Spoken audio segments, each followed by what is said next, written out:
Welcome back to The Explainer. I'm absolutely thrilled you're tuning in today because, honestly, we're tackling a total titan of personal and professional development.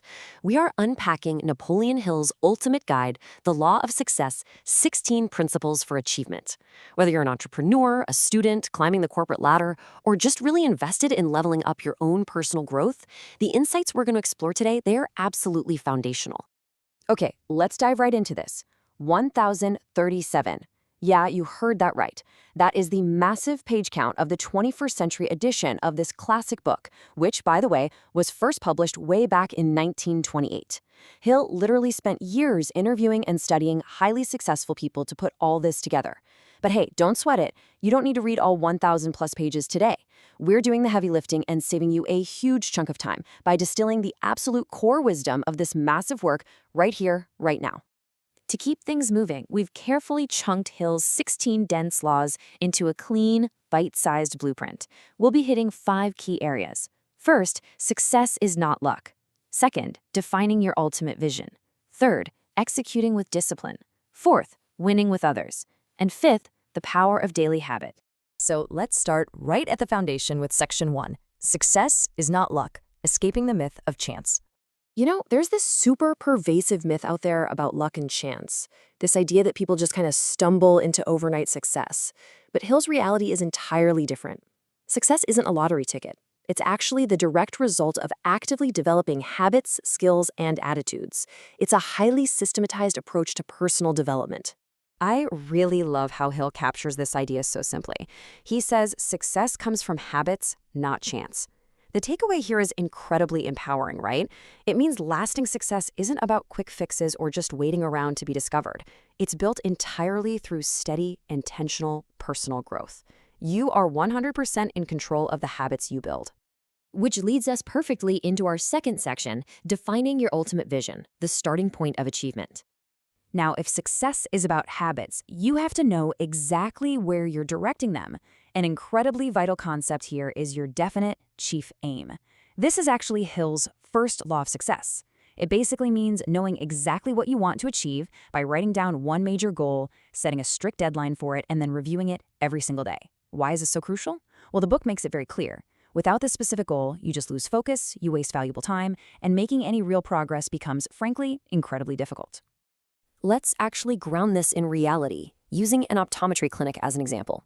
A vague goal would be just saying something like, I want a better career. I mean, that gives you zero direction. But a definite chief aim, that sounds more like open a successful eye clinic within 3 years. See the difference? It's specific, it's measurable, and it has a strict deadline. That's how you take this abstract law and apply it in the real world to instantly create laser focus. Once you have that main aim locked in, you need to flush out the rest of your vision. I've grouped 2 of Hill's principles here as the laws of vision. First up is imagination. Every single business starts as an idea, right? And you develop this muscle by reading widely, observing problems out in the real world, and just thinking creatively. Second is accurate thinking. You've got to base your decisions on reliable facts and solid evidence, not just gut feelings or assumptions. You literally have to train yourself to constantly ask, is this information actually reliable? What hard evidence supports it? But here's the catch. A clear vision and accurate thinking will really only get you to the starting line. Remember, opportunities often appear after consistent effort. You can't just brainstorm forever. Eventually, you actually have to roll up your sleeves and put in the hard work. Let's see how this builds into Section 3. Executing with discipline. Action over waiting. Driving that vision forward requires some pretty strict execution. First is the habit of saving, meaning you're controlling your spending way less than you earn, and investing those savings wisely. Next is initiative and leadership. Highly successful people don't just wait around to be told what to do. They step up, they solve problems, they accept responsibility, and they make tough decisions. Then there's concentration. This is all about focusing deeply on one important task at a time, avoiding that terrible trap of constant multitasking. And finally, self-control, practicing patience and calm decision-making so that your emotions don't end up driving the bus. Now, of course, execution is never flawless. You are absolutely going to face setbacks. Overcoming them really comes down to 3 actionable steps. Step 1, build your self-confidence proactively through preparation, gaining knowledge, and stacking positive habits. Step 2, when you fail, and you will fail at some point, analyze those mistakes as data, as feedback. Failure is not the end of the road. And step 3, simply improve your approach based on that feedback and try again. Let's bring back our optometry clinic example to see what this execution looks like in action.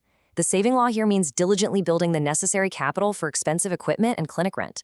Leadership means effectively managing and guiding your clinic staff day in and day out. Imagination could mean cooking up innovative services, like, say, offering vision screening camps in the community or rolling out teleoptometry. And concentration, that's putting deep, undivided focus into providing excellent patient care, one person at a time. It takes all these abstract disciplines and turns them into concrete business practices.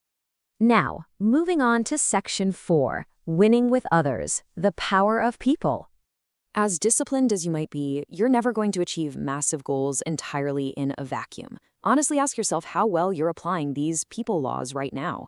Do you have a pleasing personality? Are you practicing good manners, kindness, and actually active listening? Do you bring enthusiasm to the table to motivate yourself and your team while increasing your overall influence?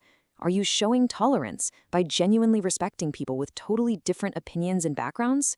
And finally, cooperation. Are you freely sharing knowledge and supporting common goals to build stronger teamwork? So, the crucial point is this. The person who gives more value usually receives greater rewards. This speaks directly to one of my favorite Hill laws, which is doing more than you're paid for. When you consistently deliver extra value to the people around you, it's like magic. You build immense trust, you create brand new opportunities, and you forge an absolutely unbreakable professional reputation. Going back to our clinic example one more time, we can see exactly how these people laws pay off in the real world.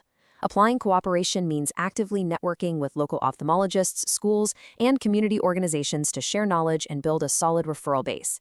And applying the golden rule, treating others exactly as you want to be treated, means being completely honest and strictly keeping your promises to your patients. That is exactly how a local business thrives and survives. All right, bringing it home with Section 5, the power of daily habits sustaining long-term success. We've covered the vision, the execution, and the people. Now, I want this next point to really sink in. Long-term success comes from consistent daily actions, not quick fixes. It is a continuous, everyday pursuit, and honestly, because this original book is over 1,000 pages long, the absolute best way to approach it is gradually. Focus on just one principle at a time and slowly bake it into your daily life. To help you do that, Hill recommends a handful of key daily actions to maintain momentum: reading, planning, exercising, learning, and consistently reviewing your progress. If we look at our clinic owner, this means they don't just open their doors on day 1 and then stop growing. No way. They are continuously learning about brand new eye care technologies. They're reading up on modern clinic management, and they are constantly reviewing their actual progress against that strict 3-year deadline they set. To bring this entire explainer full circle, let's revisit a fundamental truth from the book. A clear purpose is the starting point of all achievement. Everything we've discussed today, the intense discipline, the networking and cooperation, the daily habits, it's all completely useless if you don't first possess that initial clarity of purpose. Which leaves us with one final, pretty provocative question for you to answer right now. What is your definite chief aim? Please, don't let this just be another explainer you passively watch and then forget about. Grab a piece of paper today, write down your one major goal, set a firm deadline, and start building the daily habits you need to actually achieve it. Thank you so much for joining me today, and hey, keep focused on that vision.